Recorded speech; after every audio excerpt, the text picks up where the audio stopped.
கடவுளே, எங்க காணோம்? அப்பா, கிடைச்சிருச்சு இந்த விஷ பாட்டில். இன்னைக்கு குடிக்க லோக்கல் வேணுமா ஃபாரின் வேணுமா? ஃபாரின் எடுத்துட்டு போவோம். அம்மா தேவி காளியம்மா, என் மேல தயவு செஞ்சு கோவப்படாதீங்க, எடுத்துட்டு வாடி அப்படின்னு சொன்னா மறுத்து பேசுறதுக்கு நான் யாரு? ஒரு ஓரமா இந்த வீட்டுல கிடைச்சது சாப்பிடுற ஒரு ஜென்மம். அதனால சொல்றத நான் செஞ்சுதானே ஆகணும். ஐயோ, அவருக்கு சைடிஷ்க்கு மீன் எங்க போச்சு? என்ன சூடு தாங்க முடியாம மீன் ஓடி போயிருக்குமோ? கடவுளே, கிடைச்சிருச்சு. திவ்யா பிக்கிள்ஸ் மீன் ஊறுகா.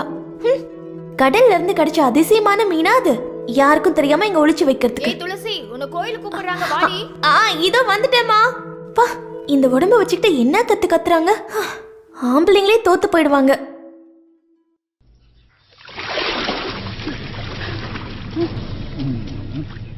அட கடவுளே, அவர்கிட்ட அதை வாங்கி இந்த படியில வைங்க. கொடுப்பா.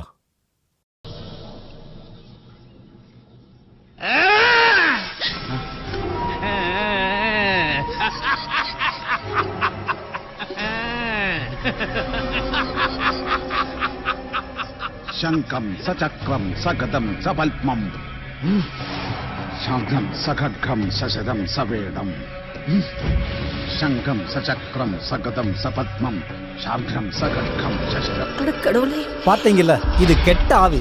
இந்த குடும்பத்தை அழிக்கிறக்கா யாரோ ஏவி விட்டு இருக்காங்க. இது யார் இங்க கொண்டு வந்து போட்டது? நீங்க யாரும் பாக்கலையா? இல்லையே, யார் இத பண்ணிருப்பா?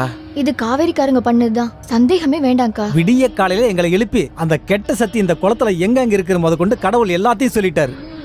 அந்த கடவுள் தான் அவர் மனசுல வந்து எல்லாத்தையும் சொல்லியிருக்காரு. இது குளத்துக்குள்ள விழுந்ததுமே அவன் கோவில்ல இருந்தே தெரிஞ்சுக்கிட்டான். அதுக்கு என்ன அர்த்தம்?